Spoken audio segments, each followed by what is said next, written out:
All right, the question number one. What are some typical causes of conflict and how can we avoid them? Conflict occurs because people come from different backgrounds, they share different values, they come from different places. You ought not to think that the person will listen to what you have to say or will listen to your advice. For instance, if a person asks you, what is the best way to get the shovel under the ground? You say, use your feet. Give advice only when it's asked. Do not superimpose your values, despite of how superior your values might be compared to the other person's value. Those are a few of the methods you can implement to avoid conflict. Alright, the second question, why do we need procedural systems? We need procedural systems to translate our emotions into actions. Now, I'll give you an example for you to understand this better. Let us picture a child locked in a car, and the car unfortunately catches fire. The mother has two choices. She can scream and anticipate for someone to come and save her child, or pick a rock, break the glass, and grab the child and save the child from a disaster waiting to happen. The latter is a procedural system. Actions after actions taking place to save the child. Similarly, in the larger world, there are many examples in areas where procedural systems are applied to get desired results. Flying an aeroplane is a product of actions, procedures, a procedural system. Building an aircraft, building a metro line, and driving a car, and many other, or maybe sailing a ship, sending a satellite into space, are all products of procedural systems. Getting rid of speculative behavior, getting rid of hope, translating thoughts, ideas into procedures, into actions that allow us to arrive and reach desired results. Thank you very much. Alright, the question number 3. What is it that stops us from being able to behave in a more appropriate manner when facing problems today? Why don't we behave in a much more appropriate manner when we face problems today?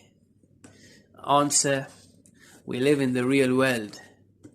We are subject to the real world, and the social system that we are exposed to does not provide us luxury, is aggressive to the luxury of describing things.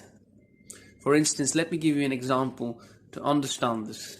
An anthropologist, despite of how well learned she is, or not influences human behavior, and human behavior is due to that person's conditioning, that person's environment, might still behave in the wrong manner if she is placed in a hostile neighborhood and a hostile person of a particular race breaks open the door. She might whack that person because he is the social system reinforces behavior that is pre-structured into the system. And that is why we all are working hard to get rid of this faulty social system and propose a much more sane social system where people can behave in an appropriate manner rather than just learning about appropriate methods. Alright, the next question. What problems can we face when trying to communicate with someone today? Well, in today's era, there is no real communication. Communication in a world with a multiplicities of reaction and values does not assure communication. For instance, when you talk about the stars and the motion of the planets, people listen. You can communicate about these topics with them because it does not affect their income, state of lifestyle, and their values. It does not affect their position of differential advantage.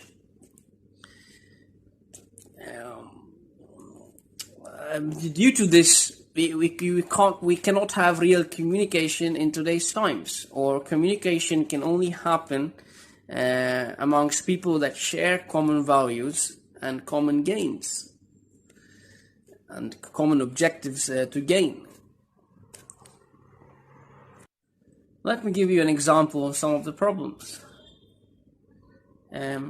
Communication is always a tool to gain advantage, to put yourself in an advantageous situation. Now, in a world where everybody has varied vested interests, values, and varied monetary wealth, it puts a lot of people in a disadvantaged situation, and disables many people to communicate.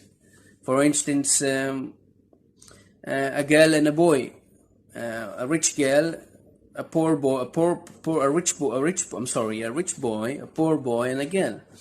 The rich boy might be able to yield love from the girl by buying her expensive gifts, which puts the poor boy in a position of disadvantage, cuts communication. Similarly, tribe A and tribe B. If tribe A and tribe B come together on the table to speak, and they have speaking of tribe A talks about an idea which goes against the values of the people that live in tribe B, or maybe affects their vested interest, there will be disagreement and no communication, conflict, and no collaboration. Another example I can give you is if you would go to a butcher and talk about the harmful effects of animal protein and meat, he's not going to listen to you, because he's going to put his livelihood into danger. Vested interest, you will be affecting and disturbing and his vested interest. So in a world with where everybody has vested interests, varied values, and lifestyles to maintain, real communication cannot take place. Thank you very much. Alright, the next question, why is it important to have the best translations possible? This is a no-brainer. Alright, let me give you an example. Alright, for instance, you see this place here, it says sliced bread. Alright, now if I'm going to translate this to another language, maybe Hebrew, and it sounds like sliced bed, it's ridiculous, right? It's funny. So getting the translation right is very important to get the right message across the audience. If you mess it up, the right message cannot be put across the audience, and this will lead to confusion, chaos, and all kinds of trouble. Alright, next question. Let me check the next question. The next question, how can expectations hurt you?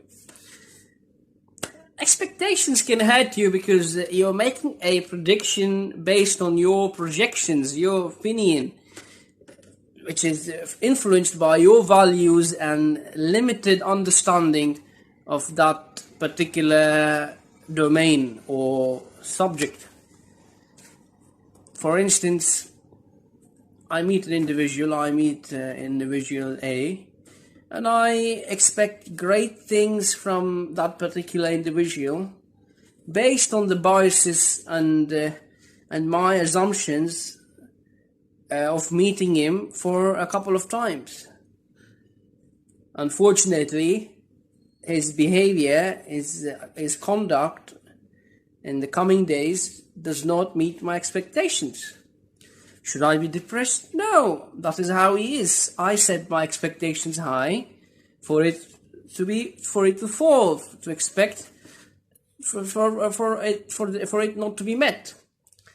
And expectations, most expectations are not based on analytical thinking. They are not based on objective facts. They are based on our subjective opinions and values. So they will let you down. Alright, the next question. Explain how Jock defines the mechanistic point of view. The mechanistic point of view.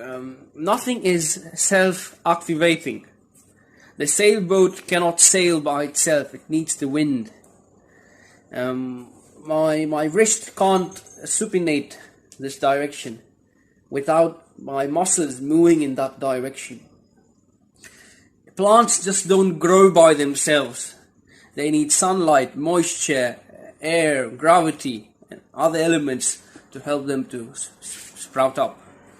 In the past, when somebody saw a child that could draw an immaculate image of an adult, they would call him gifted, label him gifted, because they do not know what makes the child, what gives the child that ability to draw such good images. So they come up with words such as instinct and the gifted, which is very empty, very dangerous words. You're not trying to question why certain phenomena and behaviors take place. That is the mechanistic point of view. Thank you very much. Alright, the next question. Why do we need to approach today's problem with systems thinking? Systems thinking. Alright, why do we need to approach today's problem with systems thinking? Before I answer this question, let us address a problem of today's era, that we have faced today, the global pandemic. Healthcare systems around the world could not respond to this emergency effectively because they operate independently. All right, there is no systems, a global systems approach or a systems thinking happening here. The systems thinking proposes a smooth coordination of various elements to achieve the common objective. For instance,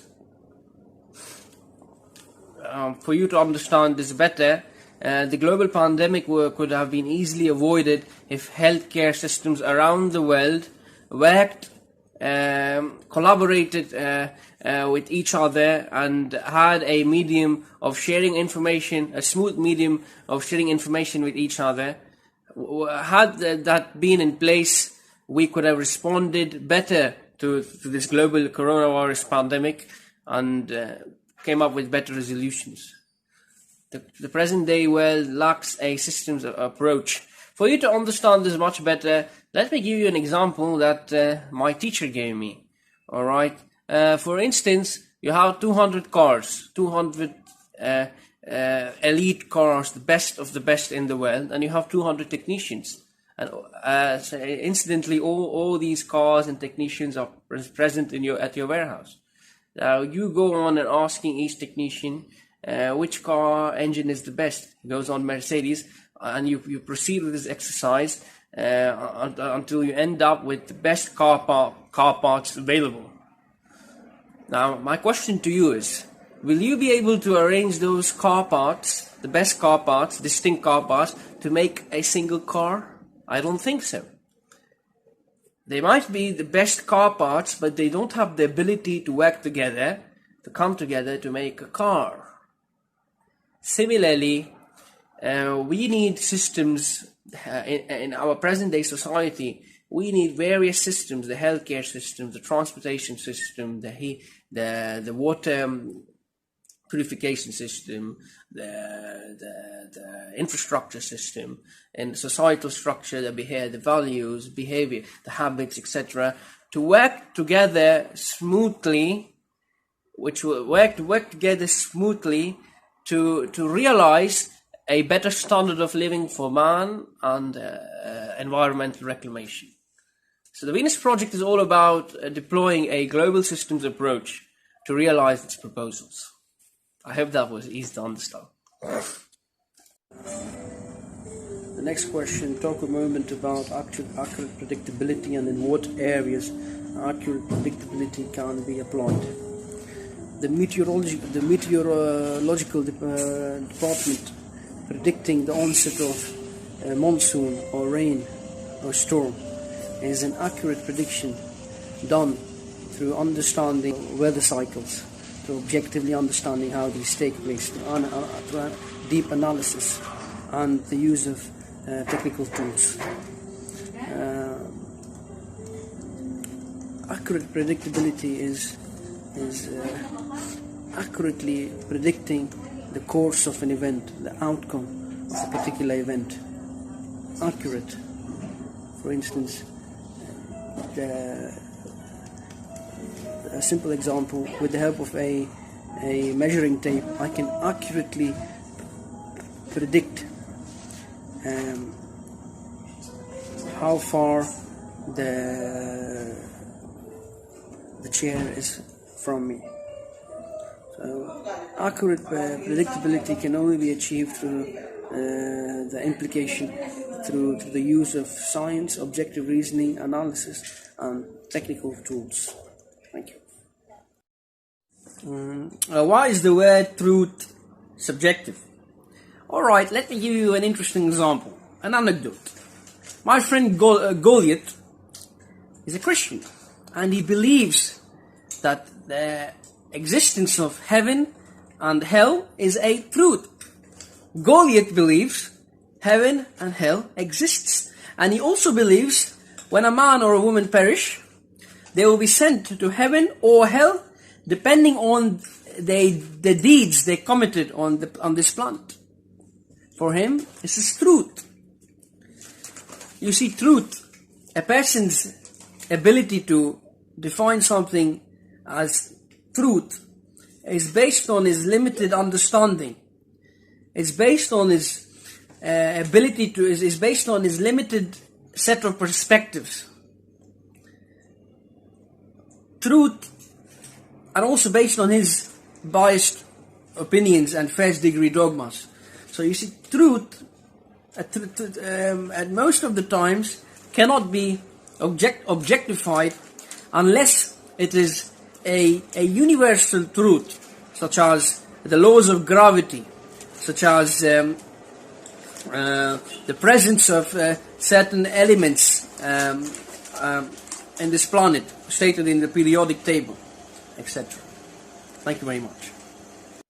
Alright, the next question, how can people participate in a competent democracy? The answer lies in the question, competency. You need to have a certain level of expertise or competency to be able to participate in your area of expertise. For instance, a structural engineer would be able to participate in a discussion relating to housing structures or transportation structures. I don't think so. A medic would be able to add any sort of value or simply understand the discussion taking place. For you to understand this better, or if there is something lingering in your mind and you have a conflict in your mind, but why? I want to participate. I'd love to participate. Alright, I'm going to ask you. Join me tomorrow to conduct brain surgeon on Mr. Charlie. Be there with your lab coat, 6 a.m. in the morning. I bet you're going to say, but I don't know anything. Because that's what my friend said. I don't know anything. You see, if you don't know anything, you can't participate. You can't add value. You can't understand what's happening. It's going to just create chaos. And it's not going to lead you to where you want to go.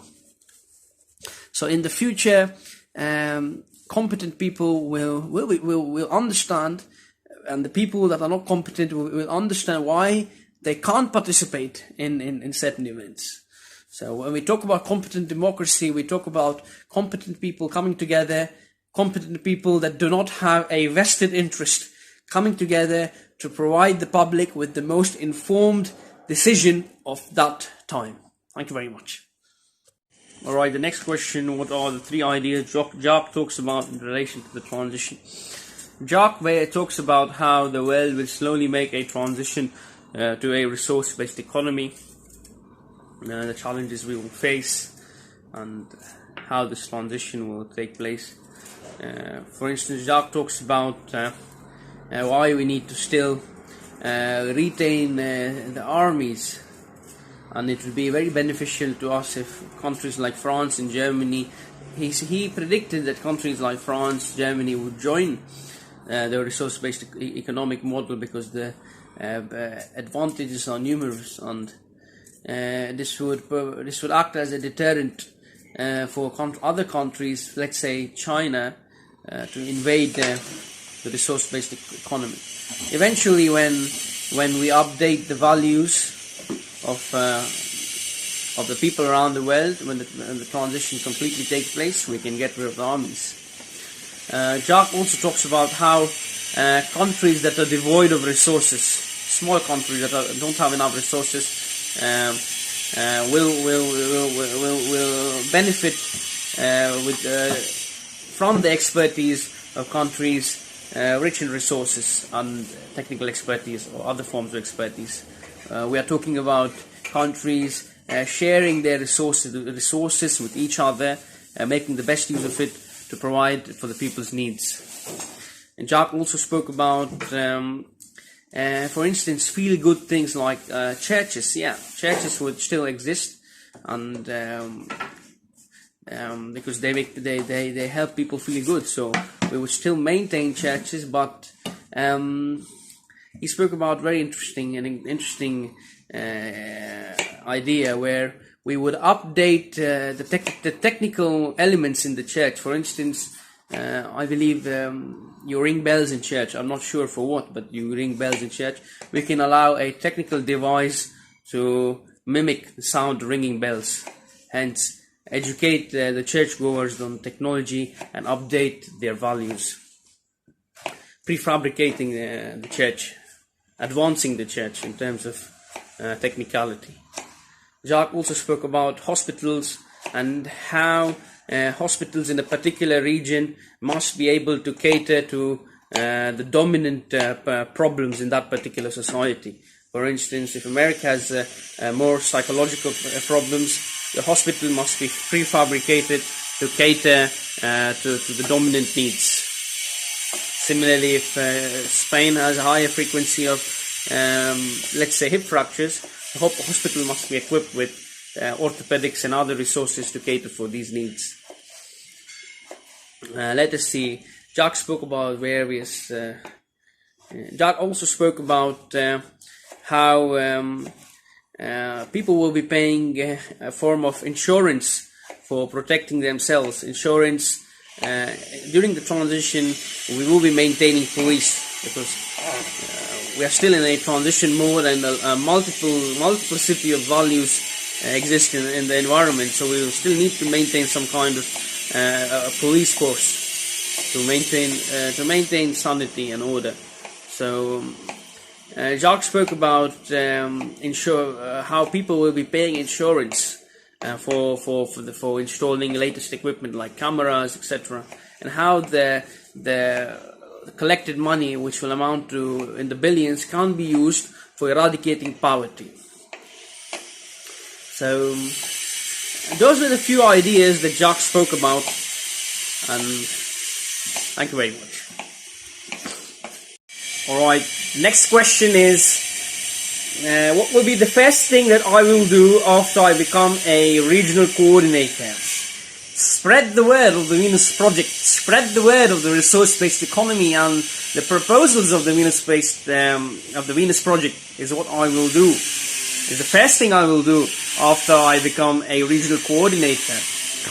I will set up a small a workshop or maybe a seminar and invite all the people around me, talking about our proposals, explaining them what is the resource-based economy and how it provides a solution for the problems we face today, and why do we need a better system. And those are the few. That is the first thing I will do: organize a small seminar and spread the word of the TVP. Thank you very much. Those were all the questions answered by me. It was a pleasure being a part of this OP and being coached by, trained by Miss Sue. I loved this experience. Thank you very much.